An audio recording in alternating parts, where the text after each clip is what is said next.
Bienvenidas y bienvenidos a este programa de Sentencias Justas, en el cual analizamos las resoluciones emblemáticas, mediáticas y contundentes en el ámbito jurisdiccional.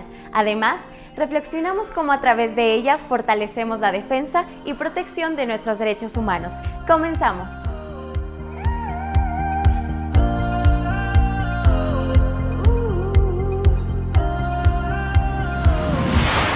¿Cómo están? Buenas tardes. Es un gusto saludarlos en su programa Sentencias Justas, reflexiones de las y los juzgadores federales. Les agradezco su presencia en este foro, en las redes sociales y desde luego este programa, como lo saben, tiene como finalidad acercarnos al público, acercarnos a la gente, que tengamos una mayor información respecto a las resoluciones que emitimos. Los juzgadores. En ocasiones las resoluciones pueden ser contundentes, siempre serán trascendentales, pero en algunos casos se volverán mediáticas. Entonces, por esa cuestión es que nosotros como juzgadores queremos acercarnos al público para que podamos eventualmente explicar nuestras determinaciones. En este caso tenemos a mi amigo Felipe de Jesús Delgadillo Padierna, que nos va a acompañar el día de hoy con un asunto de esta propia envergadura. Bienvenido, amigo. Bien, muchas gracias, Iván. Buenas tardes a todos. Muchas gracias a la Comisión Estatal de Derechos Humanos del Estado de México, quien primordialmente ha llevado la organización de este evento, evidentemente por el apoyo que ha dado a la JUFED, que es la Asociación de Juzgadoras y Juzgadores Federales, y Universidad Autónoma del Estado de México.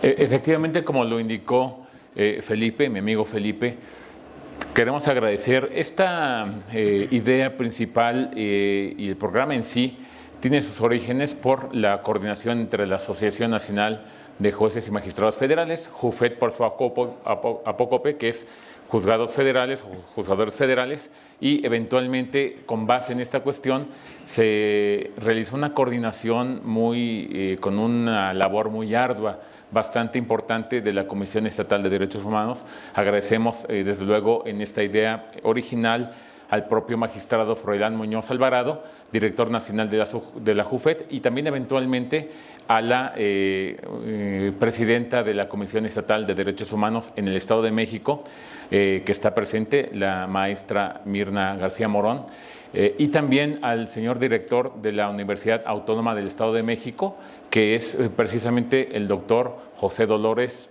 Alanís Tavira, que nos hará también el favor de enviarnos a personas que tengan un perfil docente acorde al tema, a expertos en el tema, y para ese efecto en un momento más vamos a escuchar al doctor Oronoz, que nos va a platicar lo referente al tema correspondiente.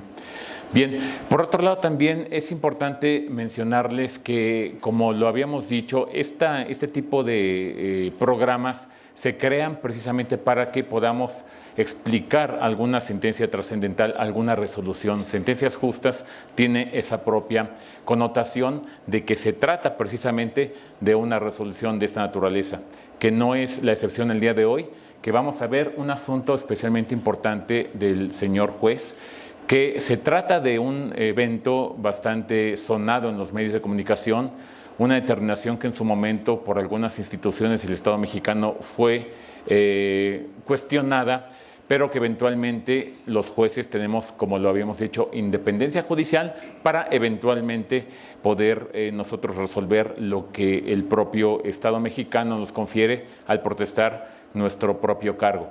En ese sentido, en este caso en particular, es una detención que aconteció de casi una treintena de personas en Tepito, en la colonia Morelos, donde se habrían detenido a las personas de manera aparentemente cuestionada o con parámetros que podrían rebasar las reglas de la lógica.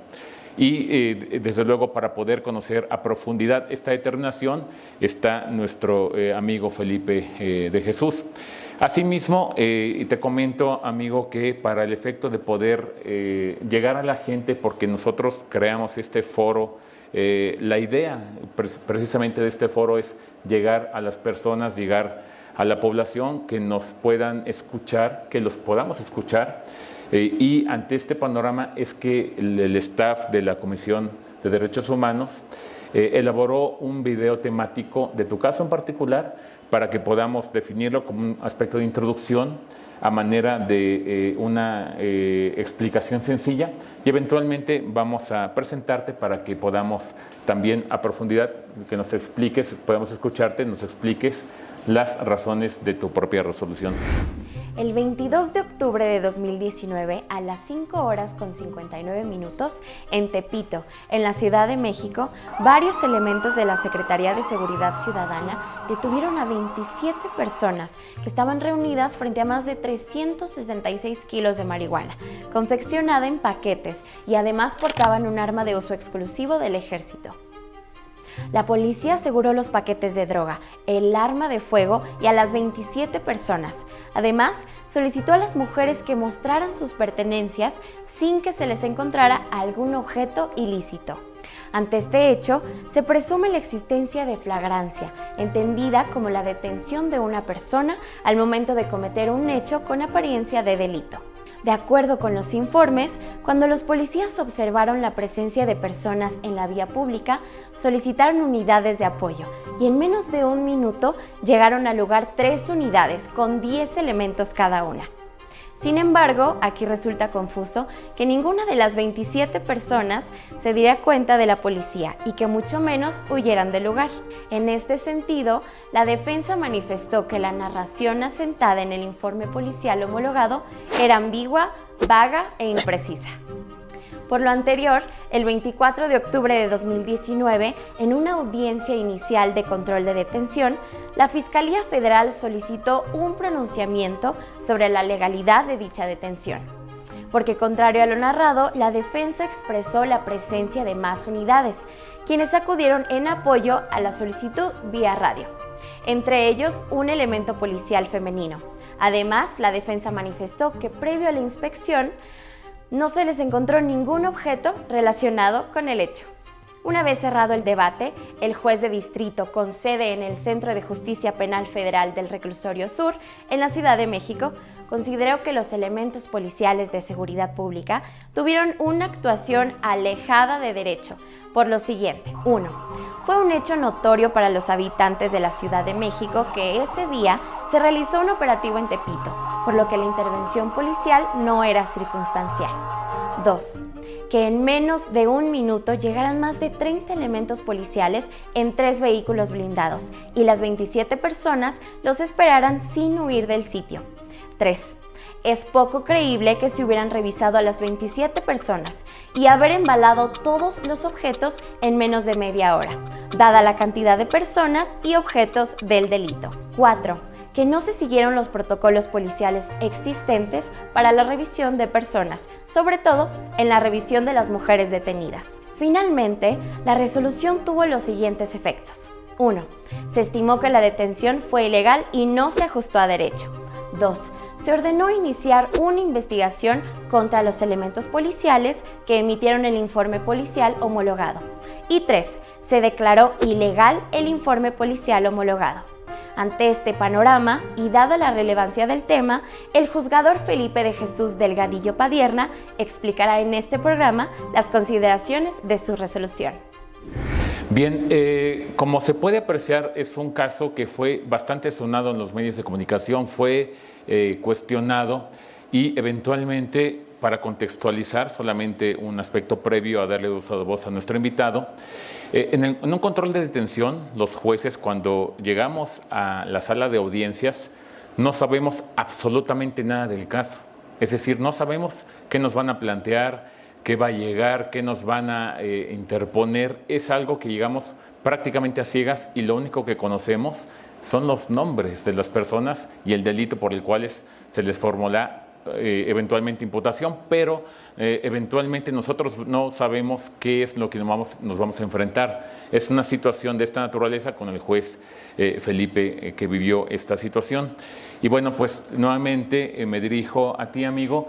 Él es el juez de distrito Felipe de Jesús Delgadillo Padierna. Él es juez de distrito especializado en el sistema penal acusatorio, con sede en el Reclusorio Sur, en la Ciudad de México.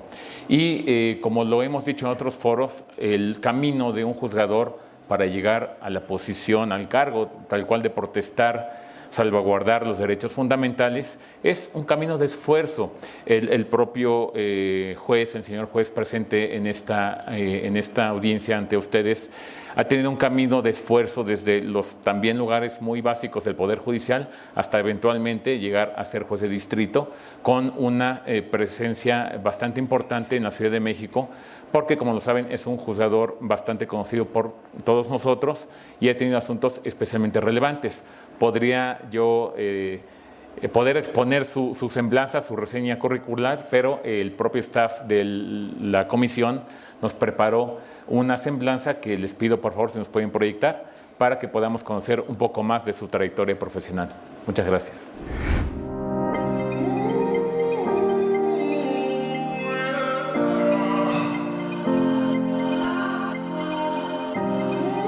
Felipe de Jesús Delgadillo Padierna. Es maestro en Derechos Humanos, Impartición de Justicia y Género por la Escuela Federal de Formación Judicial. Es licenciado en Derecho por la Universidad La Salle. Cuenta con una especialidad en Proceso Penal Federal por el Instituto Nacional de Ciencias Penales, INACIPE.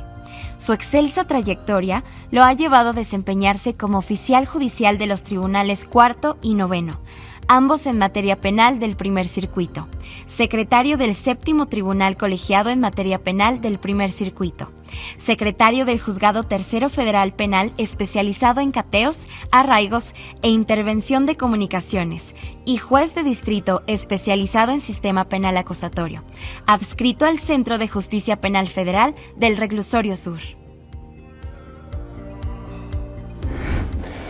Bien, amigo, pues nos escuchará, nos va a encantar mucho escucharte, nos va a ser un beneplácito poder saber quién es la persona que emitió como factor humano, como una cuestión humana, emitió la resolución, explicarla y atender precisamente cuestiones que en su momento fueron bastante combatidas en los medios de comunicación.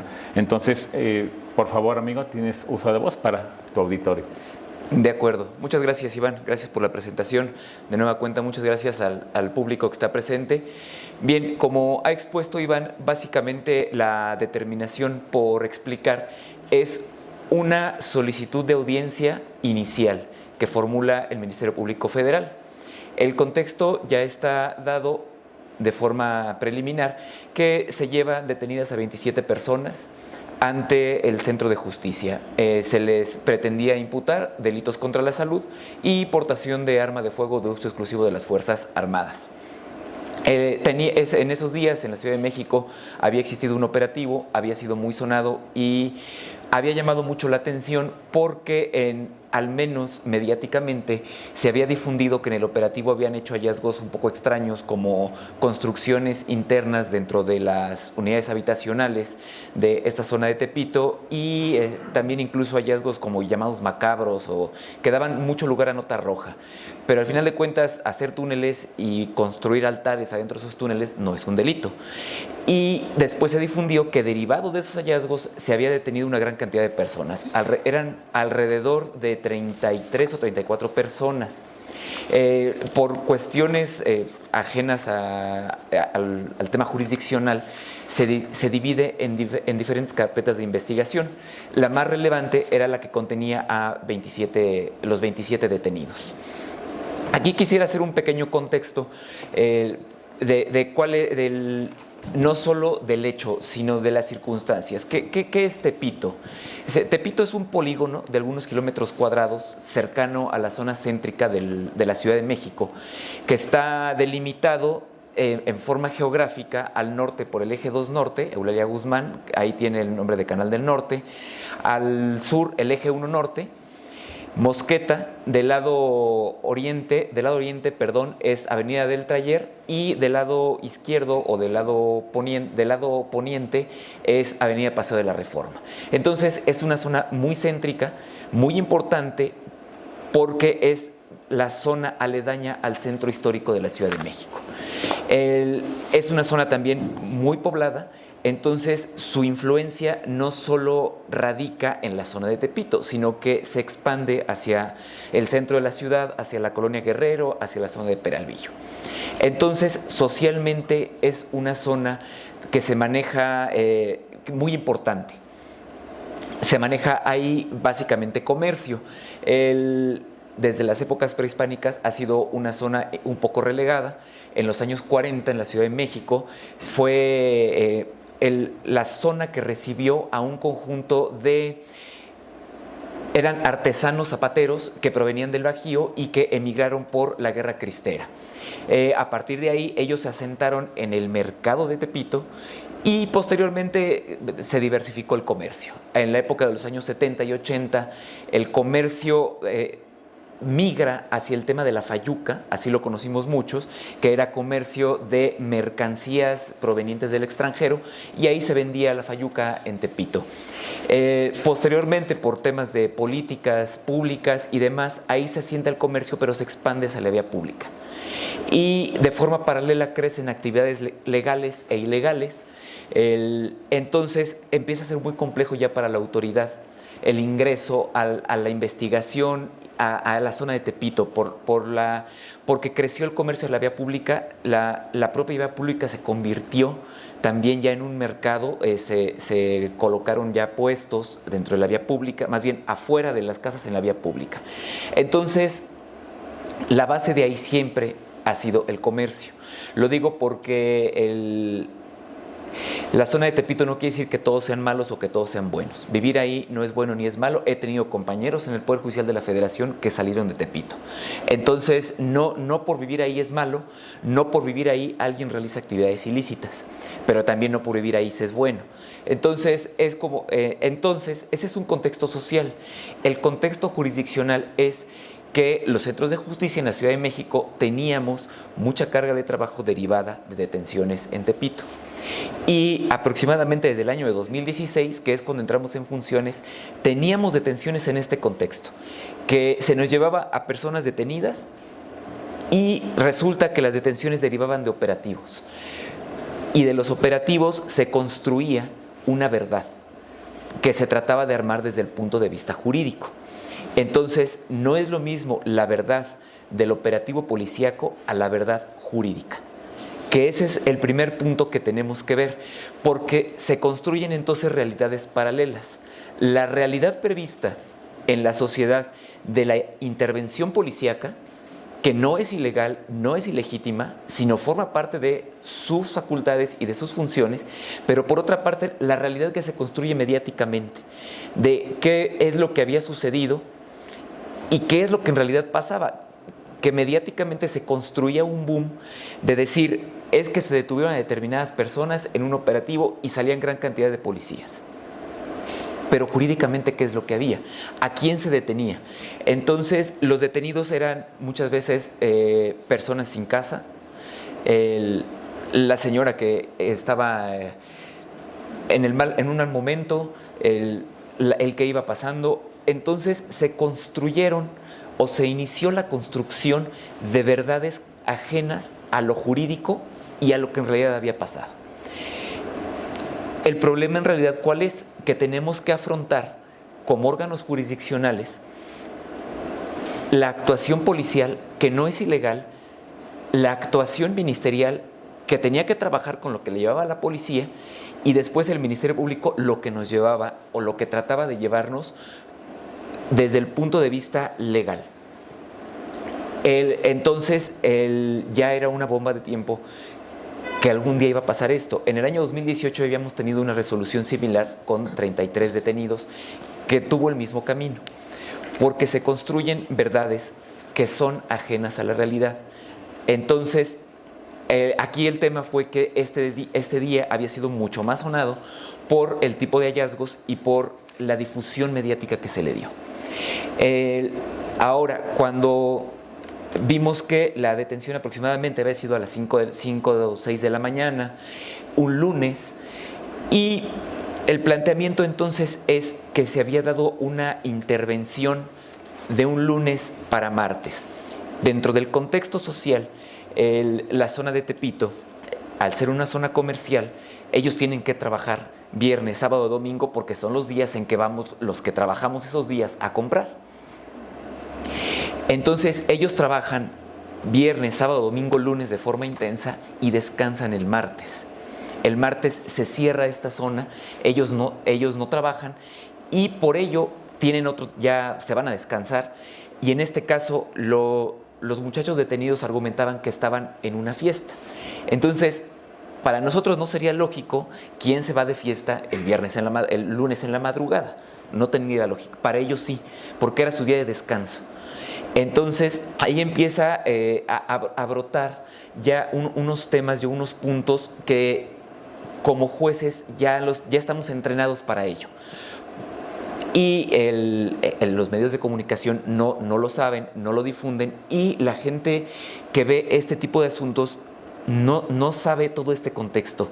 No estaban inmersos en un contexto de 3 años de anticipación de asuntos complicados con detenciones complicadas, que podríamos calificarlas de que se armaban verdades jurídicas.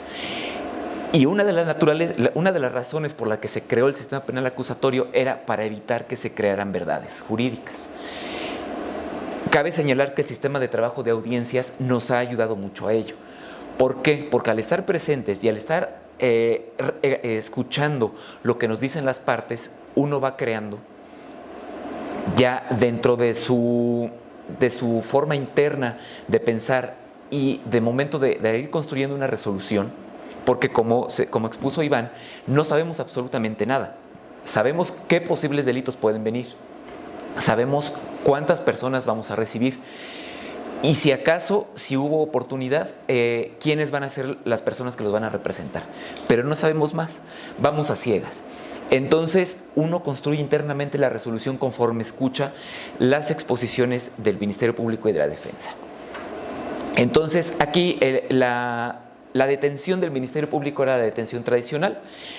Llegaron unos policías, vieron a un grupo de personas que estaban en actividades sospechosas. Entonces nos esperamos en la esquina hasta que llegaron todos los refuerzos. ¿Cuál era el primer punto? El primer punto ni siquiera fue la llegada de la policía en una patrulla, la cantidad de droga. Más de 300 kilos. ¿Quién va a tener 300 kilos en la calle? O sea, nadie. O sea, desde ahí ya saltaba, o sea, tal cantidad. Incluso volvimos a ver el video al momento de armar este espacio y la cantidad era exorbitante. Era fuera de lógica. Después llega una patrulla de policías y ve a 27 personas, alrededor de 300 kilos de droga con una pistola. O sea, ¿quién va a defender 300 kilos de droga con una pistola? Un arma de fuego ante tal cantidad de droga era como encontrar una aguja en un pajar. Permanecen ahí detenidos y decían que llegaron los refuerzos del sector aledaño, que era el sector Guerrero, en 1 minuto. Es cierto que está muy cerca, es cierto que pueden llegar en 1 minuto a esa hora, pero que no advirtieran la presencia de 3 camiones blindados de los llamados rinos y que llegaran en 1 minuto a rodear a 27 personas es completamente ilógico. Ya nos había sucedido, reitero, en alguna otra ocasión con 33 personas.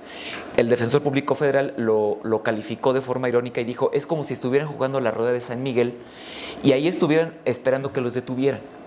Y la verdad es que así parecía, que estuvieran esperando que los detuvieran. Hay una alteración en el lugar de detención. La policía dice, fue en la calle de Jesús Carranza y Estanquillo. La calle de Jesús Carranza es una de las principales calles de la zona de Tepito. La defensa dice, no nos detuvieron ahí, nos detuvieron en la calle de Peralvillo, adentro de un inmueble. Entonces, el inmueble estaba prácticamente a la vuelta, dentro de la misma manzana. Pero no es lo mismo estar en la calle que estar en un inmueble, porque no había razón jurídica ni justificación para entrar al inmueble, a la unidad habitacional. No había una sospecha de delito.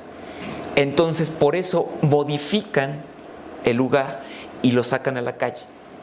Pero ¿cómo hay 300 kilos de droga el día en que el perímetro de Tepito está rodeado por elementos de élite de la Secretaría de Marina, del Ejército Mexicano y de la propia Policía Capitalina? Entonces, era ilógico que hubieran salido de su casa a custodiar, a trasladar, a mover, a vigilar 300 kilos de droga, insisto, afuera con tal cantidad de personas, de personas de seguridad, y no de cualquier equipo de seguridad, sino de equipos de élite que llegaron a sitiar la zona, porque había un trabajo previo de inteligencia de la intervención a determinados puntos. Y sobre esos puntos sí había órdenes de cateo, pero estos muchachos no estaban en esos puntos, estaban en la vía pública, literalmente.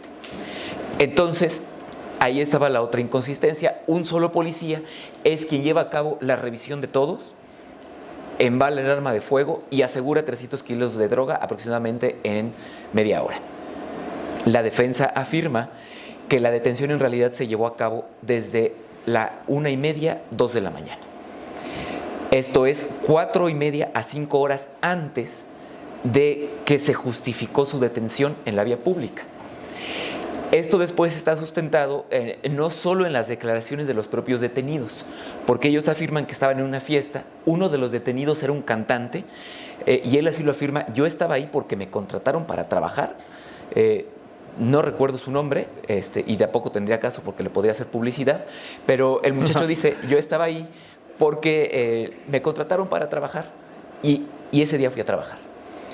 Incluso dentro, dice, aseguraron mi equipo de trabajo, que era una computadora y una bocina. Entonces, ahí vienen estos temas. Las revisiones, supuestamente había mujeres a quienes solamente se les pidió voluntariamente que dijeran qué es lo que tenían y ellas negaron tener cualquier objeto en su poder. Dentro de la audiencia, el defensor le pidió a 3 de las mujeres que se pusieran de pie y mostraran alguna parte de su cuerpo, que se registraran en el video, y estaban golpeadas. Entonces, y era muy evidente los golpes. O sea, a simple vista de aquí, digamos que de aquí estaba el escritorio, mi escritorio como juez, aproximadamente 3-4 metros de distancia se alcanzaba a apreciar que las chicas estaban golpeadas. Entonces, no había sido una revisión voluntaria, no habían sido revisadas por una única policía mujer que llegó por el llamado de los elementos de la patrulla. Todo esto entonces va formando un contexto que permite tener por incoherente la narración de la autoridad y que no se puede sostener jurídicamente. En algún momento, una de las preguntas es: ¿por qué declarar desde el primer momento ilegal la detención? Aquí, para los que no son abogados, porque la Comisión Estatal no todos son abogados por obvias razones, en las audiencias iniciales que se llevan con detenido, los jueces resolvemos en varios momentos. De hecho, hasta se les puede llamar audiencias combo. La primera determinación que tomamos es la legalidad de la detención y analizamos que los parámetros de intervención de la autoridad sean lógicos. Hay después otro momento que es la determinación de la situación jurídica o vinculación a proceso. Pero aquí, en un primer punto, que es la calificación de legal o ilegal de la actuación de la autoridad, nos tenemos que basar en la lógica de la narración de los policías o de los elementos de seguridad que hayan intervenido. Digamos, ¿qué es lo lógico? Lo lógico, diría la Real Academia de la Lengua Española, es aquello que tiene un sustento atrás. Entonces, este sustento atrás sería el informe policial homologado y su contenido. Aquí había los otros temas: la intervención mediática, la difusión que se le dio al operativo y la desviación de la atención de que la detención había sido ajena a los hallazgos que eran los túneles y las construcciones realizadas dentro de las unidades habitacionales de la zona de Tepito, que no tenía nada que ver, pero llamaba mucho la atención desde el punto de vista de la llamada nota roja.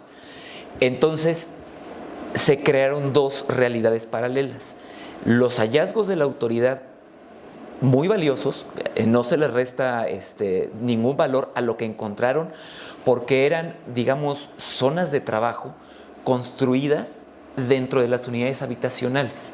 Eso es muy importante que la autoridad lo haya asegurado.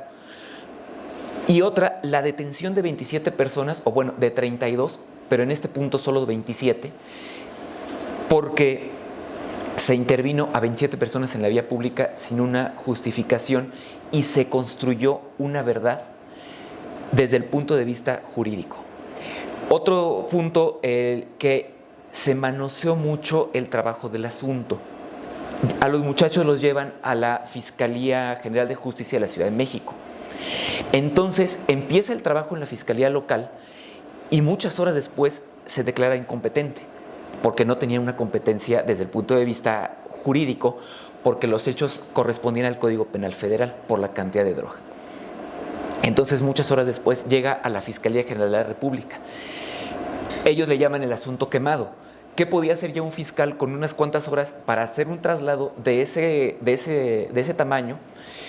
Armar un pliego, una pauta, para su audiencia inicial con el trabajo que se les habían presentado y un trabajo que ellos tampoco conocían. Entonces, esto también influyó mucho en que el Ministerio Público Federal llegara ya a la audiencia mal preparado, y no es ni justificación ni es un señalamiento. Es un tema que pasa en el día a día. Si al Ministerio Público Federal le pasan un asunto por incompetencia, por lo general les llegan quemados. Y ellos incluso así solicitan las audiencias. Oigan, me voy a tardar mis 48 horas porque el asunto viene quemado. Entonces es algo normal. Pero no es tan fácil trabajarlo así y llegar a un juez y exponerle, después de revisar 27 declaraciones de los detenidos, el informe policial homologado y su contenido, las entrevistas que hicieron a los policías que intervinieron como primer respondiente, y después el tema es aquí armar los dictámenes para la naturaleza jurídica del narcótico, la naturaleza jurídica del arma de fuego y aparte el pesaje exacto de la droga encontrada. Esto ya no se puede armar tan rápido. Entonces todo este contexto les llevó a solamente justificar la detención con un informe policial homologado que no sabíamos quién había suscrito, en realidad. La defensa hizo su trabajo, que era ver cuáles eran las inconsistencias y qué es lo que no cuadraba con los datos de prueba que había en la carpeta de investigación. Esto es muy importante porque le bastaba a la defensa con el contenido de los datos de prueba para encontrar irregularidades suficientes para destruir la verdad jurídica creada. Digo que es importante porque aquí hay un tema a debate. Espero que algún día la Suprema Corte tome conocimiento de esto, sé que va a llegar y que algún día nos lo resuelva. ¿Qué sucede en un control de detención? ¿Se puede o no desahogar medios de prueba en ese momento? Desde mi punto de vista es un no, porque si así se hubiera querido, la propia legislación lo permitiría. Ese es un primer punto. En un segundo punto, la propia legislación está redactada de tal forma que se trabaje a nivel de datos de prueba. El dato de prueba, digamos, es el contenido que está de cada acto de investigación practicado por la autoridad. Entonces, ahí hay información suficiente para llevar a cabo un debate. ¿Cuál pudiera ser la excepción a este no? Puede haber tal trascendencia en algún acto que pudiera solicitarse y pudiera llevarse a cabo. ¿Cuál pudiera ser un ejemplo? La declaración de la persona a quien se le quiere formular imputación o de alguno de los detenidos. ¿Por qué? Porque ellos tienen la facultad de declarar en cualquier momento y no se les puede negar. Aquí el tema es que el defensor debe valorar si le conviene o no, por estrategia de defensa, que su representado o su representada declare. Aquí el defensor optó por resaltar las inconsistencias de las declaraciones de determinados detenidos. Él pidió que declararan a los 27, si mal no recuerdo, pero él solo resalta algunas, las que le resultaban más útiles a su estrategia. Sin embargo, las declaraciones en este caso eran una cantidad muy pequeña, por así decirlo, para justificar las inconsistencias. Las inconsistencias ya estaban en la propia actuación de la autoridad y en la información que se había vertido en medios de comunicación. Aquí lo difícil era resolver con base en la percepción social que se había creado. y también resolver con base en la actuación de la autoridad, porque reitero, había un trabajo previo de inteligencia de la policía con base en grupos de élite de la Secretaría de Marina y del Ejército Mexicano. Sobre ese trabajo, jueces del Foro Común habían autorizado órdenes de cateo en determinados domicilios. Esos ingresos llevaron a un conjunto de hallazgos muy valiosos desde el punto de vista policíaco. Y entonces, al momento de resolver, se iba a crear la percepción de que esos hallazgos también eran irregulares o ilegales, pero eran una verdad completamente distinta y un hecho jurídicamente diferente. Pero la verdad que ya se había creado parecía que era lo mismo. Ese era el punto que iba a explotar en algún momento. La percepción social que hay de que se detuvo a gente mala y que todos eran malos, y además se difundió que muchos de los detenidos tenían antecedentes penales. Lo que nunca se justificó es que si tenían antecedentes penales, ¿dónde estaban las órdenes de captura? Ya sea de aprehensión, de presentación, como se le quiera denominar. No las había, porque en realidad había información suficiente para concluir que habían sido detenidos en otro lado y en otras circunstancias, incluso muchas horas antes de lo que se justificó en la audiencia ante el juez de control. Entonces, que con la propia información, al momento de hacer una conjunción, una confronta de los datos de prueba que había en la carpeta de investigación, era suficiente para declarar ilegal. ¿Por qué? Porque evidenciaban transgresiones de derechos humanos. Y cualquier acto practicado en violación de derechos humanos es nulo de pleno derecho conforme al Código Nacional de Procedimientos Penales. Y por lo mismo se le pidió se dio vista a la autoridad para que ellos iniciaran una investigación dentro del punto de vista administrativo, donde nosotros no podemos intervenir y no podemos decirles qué hacer, porque no está dentro de nuestras facultades. Solo ante lo grotesco, por así decirlo, que tuvimos a la vista, es informar a la autoridad y que ellos se encarguen. Incluso hay jurisprudencia que, si bien es para materia de amparo, nos dice que un juez no puede por sí mismo emitir un pronunciamiento contundente, sino únicamente dar vista a las autoridades correspondientes y entonces solicitarles a ellos que inicien la investigación dentro de sus facultades. Porque cualquier juez que vea un hecho que sea relevante, pero que no pueda o esté facultado para emitir un pronunciamiento, no puede hacerlo. Tiene forzosamente que informarle a las autoridades que son las que están facultadas para hacerlo. Entonces, esta sería básicamente la exposición, y le cedo de nueva cuenta a Iván por cualquier tema. Sí, fíjate, amigo, que, bueno, y se los comento, hemos tenido algunos foros con la Policía Federal en su momento, con la Guardia Nacional, con los militares y con los marinos. Y siempre nos preguntan, bueno, ¿qué es lo que tenemos que hacer nosotros? Ven su óptica, desde luego, estamos hablando de la óptica de ellos, que son gente que detiene y aprende personas en la calle que cometen delitos, para que los jueces no dejen libres a las personas. Les decimos con una cuestión muy fácil: no digan mentiras. La cuestión es que si van a justificar una acción, si es un operativo conjunto, yo no veo algún impedimento del por qué no puedan decir: estábamos en un operativo armado y descubrimos esta cuestión, pero pareciera que en el asunto de Felipe íbamos pasando y vimos esto. Es algo que pudiera ser absurdo en un primer contexto. Es cuando empieza el estándar de los jueces a entonces verificar con una cuestión mucho más estricta la verdad que nos están proponiendo.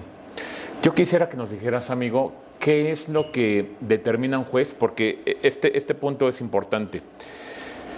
En una audiencia inicial ante un juez de control, porque nuestra labor, desde luego, es verificar si se cometió primeramente un evento delictivo y probablemente entonces vincular a la persona.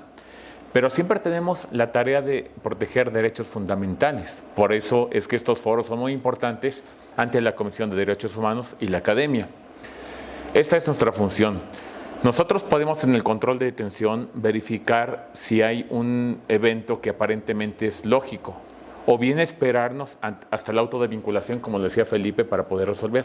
Me gustaría, amigo, que nos explicaras qué es lo que lleva a un juez de control, actuando como juez de control, a determinar, yo no me espero a la vinculación a proceso, yo en el control de detención voy a resolver qué es lo que un juez evidencia en ese momento para poder no esperarse, sino resolver en ese momento con los pocos datos que se tienen hasta el momento procesal. Bien, aquí el punto es muy importante por la escasez de información. Ese es el punto, lo que resalta Iván. En esta etapa preliminar, la información es muy limitada.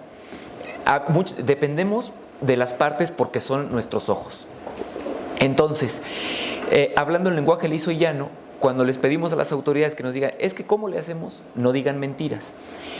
Prácticamente depende del tamaño de la mentira para definir si en ese momento podemos calificar de legal la detención o bien si podemos esperar a la etapa de vinculación a proceso, que es relevante también por los efectos jurídicos que tiene. Si se declara ilegal la detención, entonces posiblemente la autoridad pudiera solicitar la imputación y una posible vinculación a proceso. Si esperamos a que termine la vinculación a proceso, hay ya un pronunciamiento de fondo sobre el contenido de los datos de prueba. Pero aquí la valoración que tenemos viene el respaldo de la práctica de años de trabajo, por una parte, y la otra por el tamaño que advirtamos de las irregularidades o de la mentira que se armó, de la forma en que se armó esta verdad. Bien, ahora, amigo, quisiera explicarme por qué hay público jurídico y no jurídico, abogados y no abogados.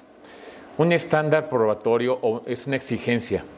El juez exige cierto panorama que se tiene que satisfacer para, en este caso, calificar de legal la detención. Pero hay estándares más altos. Cuando se tiene la convicción total de que se están diciendo mentiras, se puede llevar a cabo una, digámoslo así, se califica de ilegal la detención. Pero la siguiente exigencia, que es bastante importante, es entonces declarar la nulidad del parte policial y uno todavía más alto, dar vista a la autoridad responsable del control interno de los policías o de los aprensores, de los captores, para que pueda verificar algún tipo de responsabilidad en su actuar.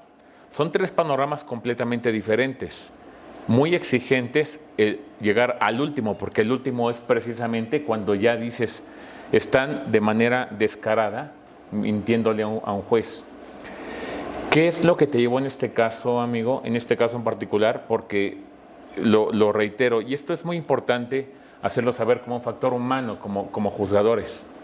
Cuando tenemos asuntos mediáticos, pues se los digo en el plano operativo, ¿no? Primero, el centro de justicia está lleno afuera de medios de comunicación, lleno, policías, todo el mundo quiere entrar. Entonces hay una presión, digamos, física en el punto geográfico donde estamos resolviendo. Hay también una presión mediática a través de los medios, esperando que se resuelve, enfocando en vivo desde afuera la audiencia, porque no podemos transmitir audiencias, desde afuera el recinto judicial para ver qué resolvemos. Eso es algo bastante importante. Pero aparte, tener un asunto del que no conocemos nada, absolutamente nada, y nos están proporcionando información, ¿qué es lo que en este caso te llevó a llegar al estándar más exigente, que es declarar nulo el parte policial y dar vista a los órganos de control interno de los policías? ¿Qué es lo que te llevó, amigo? Bien, aquí enlistaron 5, pero la cantidad de irregularidades fue muy amplia. O sea, la primera, insistía, el número, la cantidad de droga. Segundo, la inactividad de los detenidos. 27 personas custodiando o realizando cualquier actividad con más de 300 kilos de marihuana, solo con un arma de fuego. La presunción clara de que habían sido llevados a su detención a la vía pública, donde había cuerpos de seguridad de varias instituciones, es decir, no podían estar ahí. La presunción también clara derivada de los datos de prueba, que habían sido sacados de otro domicilio, que no habían estado ellos en espera de que llegaran 3 camiones Rhinos blindados para detenerlos, que hubieran permanecido inmóviles y que una patrulla por casualidad pasaba por la calle y hubiera encontrado este suceso el día en que un polígono de la Ciudad de México estaba completamente sitiado. Entonces era completamente ilógico el trato que se le dio, y finalmente el ver a 5 mujeres que habían sido golpeadas. Los demás también estaban golpeados, pero al parecer en ellas era más evidente. Reitero, al haberlo presenciado a simple vista, a 3-4 metros de distancia, resaltaba mucho que se había mentido hasta en la forma en que se les había revisado. Entonces sí había una presunción muy, muy alta de que ese informe policial homologado se había redactado en términos que le convinieran a la autoridad, y que se fue dilatando para que al momento en que llegara un ministerio público ya llegara con las manos atadas y no pudiera hacer mucho para defender este trabajo. Porque además a mí fue muy notorio que el ministerio público, que tuvo que llevar la audiencia porque era su trabajo, estaba ya... pues la verdad que ya no puedo decir nada porque no tengo nada con qué justificar esto. Y en cambio la defensa pues daba información que resaltaba más contradicciones y más puntos finos, jurídicamente hablando, que ya no solo llegaban a concluir la construcción de la verdad, sino violaciones de derechos humanos. Que dejar claro, aparte, violaciones de derechos humanos dentro de un informe policial homologado es un poquito fuerte, y que ello incluso en algún momento posterior llevó a que la propia Suprema Corte utilizara esta audiencia para capacitación a servidores públicos. Gracias, amigo. Finalmente fue un asunto bastante mediático. Estás concluyendo que descaradamente te mintieron los policías.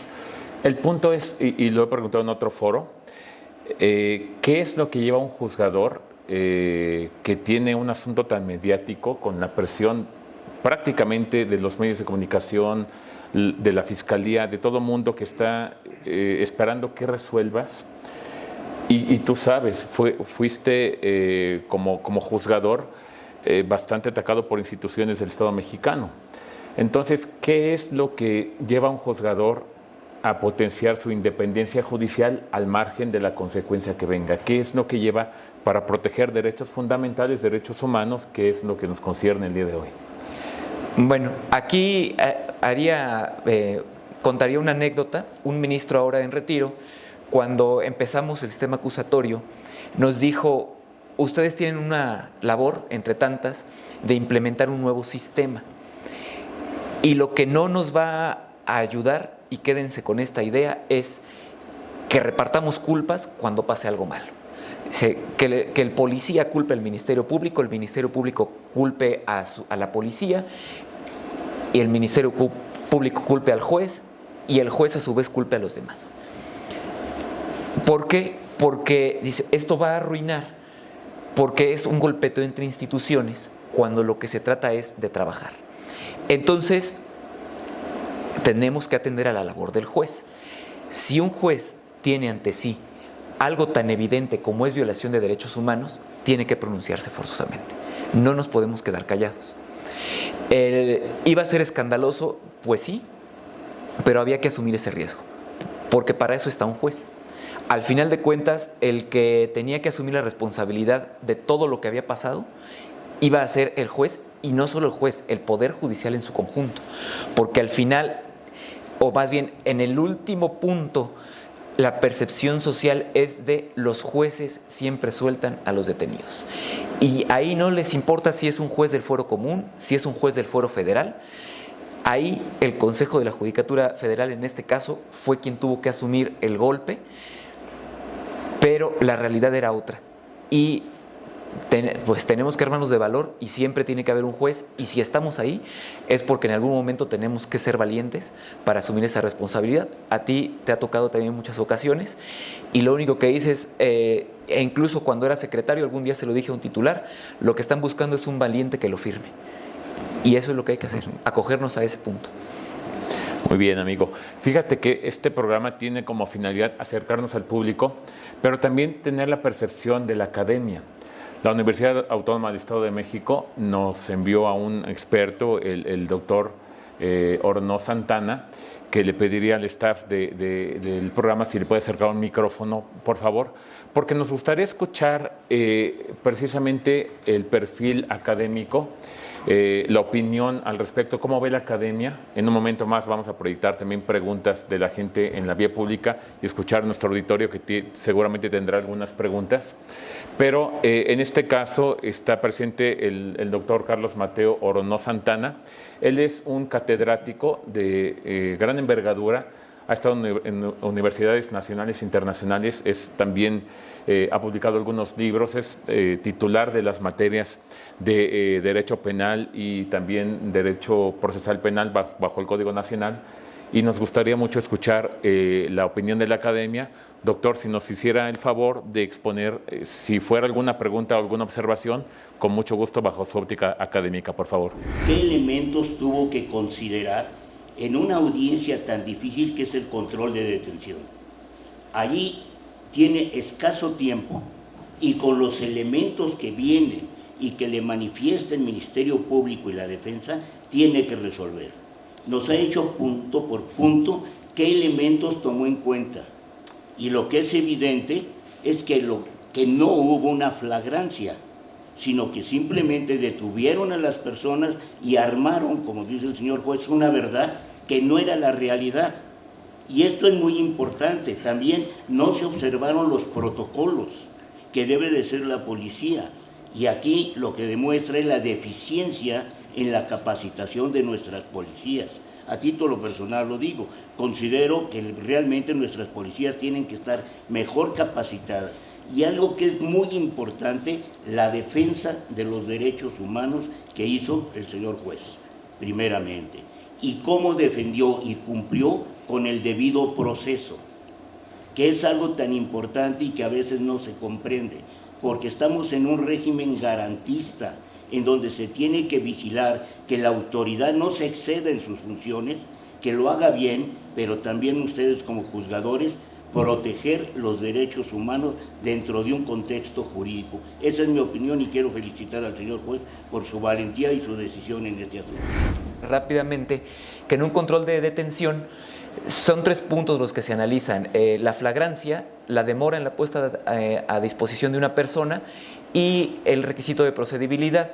En este caso, el requisito de procedibilidad estaría como de más, porque eran delitos contra la salud, se persiguen de oficio, igual la aportación del arma. El tema está en que la flagrancia completamente quedaba anulada y había una sospecha grave en la demora en la puesta a disposición, que la detención había sido aproximadamente entre 4:30 a 5 horas antes de lo que se narraba. Entonces, 2 puntos de los que había que calificar eran los que estaban ya sometidos a discusión y que estaban aparte cuestionados por los mismos datos de prueba. Muchas gracias, amigo. Como lo dijimos, nos acercamos a la gente a través de preguntas. El staff entrevistó a diferentes personas que quisieran preguntar si supieron del asunto. Fue bastante sonado. Entonces, le pido si pudieran proyectar las preguntas para que las pudieras atender brevemente, amigo, por favor. ¿Qué podemos hacer cuando un policía detiene nuestro libre tránsito por hacer una revisión de rutina? Nos causa miedo, nos causa temor que al hacer esta revisión de rutina nos puedan sembrar alguna sustancia como alguna droga o nos podamos ver involucrados en la comisión de un delito. ¿Cómo me puedo yo defender ante el juez sobre esta situación? Bien, pues me parece que esa es una de las preguntas más difíciles que he recibido, porque todos somos propensos a una detención arbitraria o ilegal o sorpresiva. Esto es, tampoco quiere decir que si el policía tiene un retén o detiene o considera que hay algún motivo, esté actuando mal.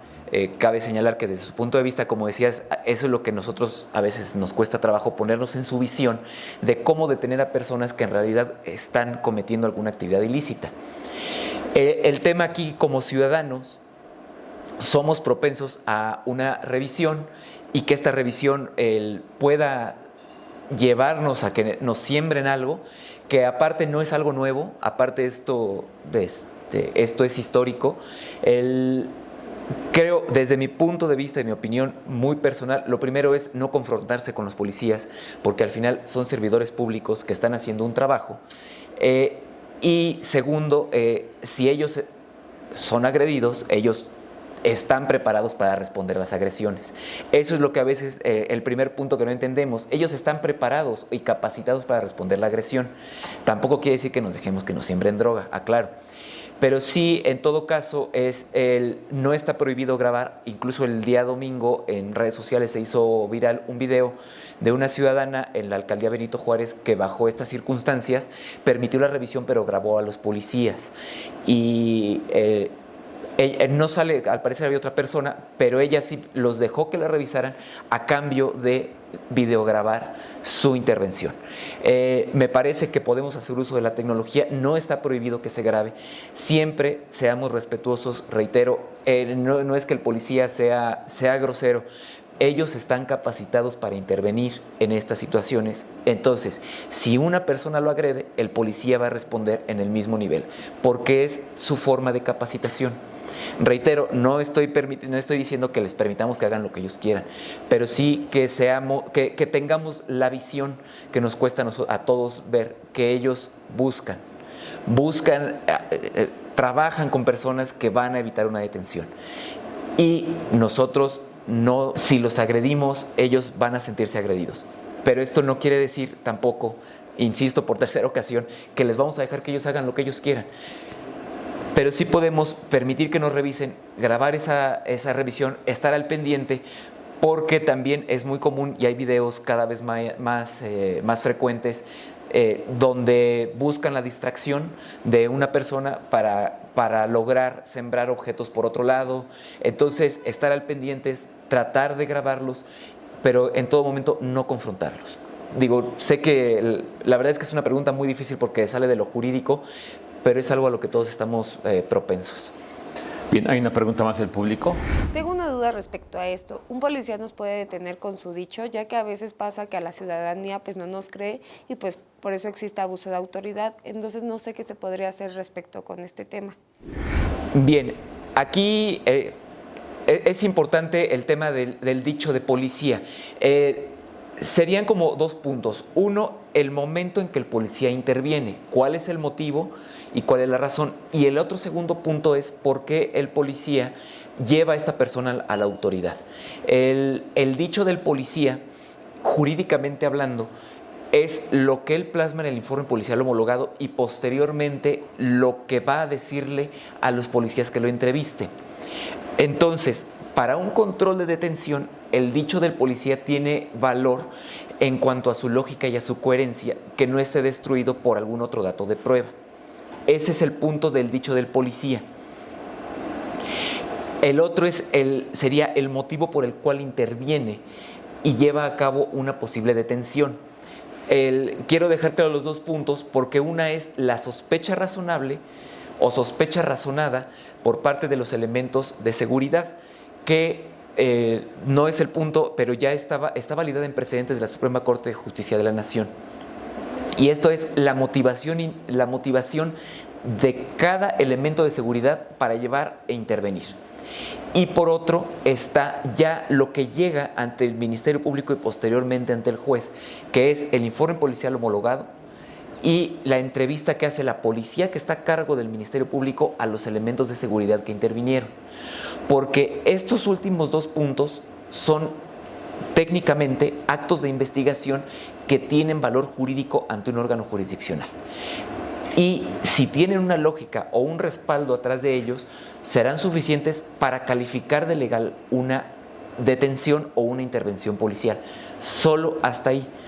Ya la calificación jurídica del hecho es después. Aquí únicamente este dicho o esta información que se plasma en el informe policial como un documento y posteriormente en la entrevista ante los elementos de la policía que depende del Ministerio Público es lo que tiene alcances de carácter jurídico y jurisdiccional. Gracias, amigo. Pues como lo dijimos, nuestra finalidad es acercarnos a ustedes No sé si como auditorio presente tienen alguna pregunta que hacer o algún comentario que formular a nuestro invitado.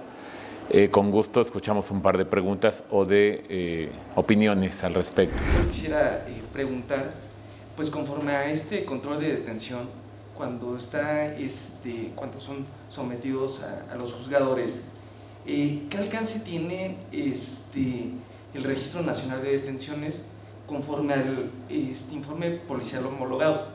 Es decir, en algunos asuntos que se pueda percibir que no guardan la misma temporalidad o no son registrados al momento en el que en el informe policial homologado se hace referencia, es decir, que no hay correspondencia tanto en el informe como en el Registro Nacional de Detención. ¿Y cuál es el alcance de este Registro Nacional de Detención? Bien, la pregunta es buenísima porque en esta época, en 2019, no recuerdo si estaba vigente, pero no el tema del Registro Nacional de Detenidos no formaba parte todavía de un análisis.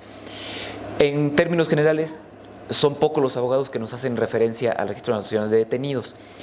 Aquí el tema es, hay una obligación del policía de registrar inmediatamente la detención en una base de datos electrónica. ¿Cuál es el problema?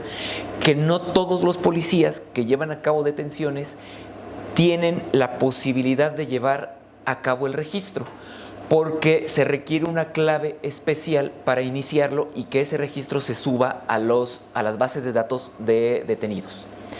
Entonces, la ley es clara y esa es responsabilidad administrativa de quien hace la detención y le genera una responsabilidad administrativa por no hacerlo de forma inmediata y en los parámetros de ley. El tema de que pudiera llegar a invalidar una detención lo veo complejo porque el Registro Nacional de Detenidos es una obligación administrativa de la autoridad de seguridad, de los elementos policíacos. Entonces, no es obligación del Ministerio Público, el juez no lo toma como un punto para validar la detención, porque no está dentro del Código Nacional de Procedimientos Penales, sino que es un registro que ha buscado contener la actuación de las autoridades policíacas. Entonces, lo que impacta es desde el punto de vista administrativo y es responsabilidad del policía que no hizo la detención y cuánto tiempo tardó en hacerla y cuál fue el motivo. Porque la legislación permite que no haga el registro de forma inmediata hasta que tenga a su disposición o a su alcance los medios electrónicos para hacerlo. Entonces, ahí es donde está el tema, que es un poco complejo, pero al final es un punto administrativo que no está sujeto a valoración ni en términos de la Constitución ni del Código Nacional de Procedimientos Penales. Gracias, buenas tardes. Su servidor Gregorio Duarte, visitador de la Comisión de Derechos Humanos del Estado de México. La pregunta es en el sentido de que ustedes mencionaban de que el informe policial homologado es invalidado. Palabras más, palabras menos. ¿Cómo se materializa esa invalidez? Porque pues sabemos que a veces la Fiscalía pues son medios especiales en ese aspecto, y ese mismo asunto pudiera llevarlo a otro juez con ese mismo informe policial homologado, o hay alguna forma de materializar esa invalidez de ese documento. Bien, en este caso se declaró su nulidad por violación de derechos humanos. Y ahí la nulidad es de plano, por así decirlo, porque así lo prevé el Código Nacional de Procedimientos Penales. Entonces, ya al fin, la defensa tenía acceso al registro de la audiencia en el momento en el que se decretó la nulidad, a una constancia escrita donde estaba esa nulidad ya decretada. Entonces, en este caso, los defensores, que es a quienes les interesaría, lo único que tendrían que hacer es tener a su alcance ya sea el registro de audio y video o bien la constancia que se generó, donde está plasmada jurisdiccionalmente la nulidad de pleno derecho de ese informe policial homologado como acto de investigación. Pues muchas gracias por sus preguntas. Yo me quedaría con esto, amigo, que la policía, tal cual tú lo dices, no puede venir a mentirle a un juez, porque precisamente se va a encontrar con un juzgador que va a proteger derechos humanos, derechos fundamentales, y en consecuencia tendrá que dejar libre a la persona si es que la policía actúa de manera arbitraria. Amigo, te lo digo como, ya no como juzgador, como nuevamente, como lo había dicho en otro foro, como ciudadano. Gracias de verdad por emitir una sentencia justa y dejar libres a personas cuando fueron detenidas de esta manera tan arbitraria. Te agradezco de verdad tu presencia en este foro, les agradezco a ustedes también en las redes sociales y nos da mucho gusto que estés y hayas estado en este panel. Muchas gracias, amigo. Gracias a ti, Iván.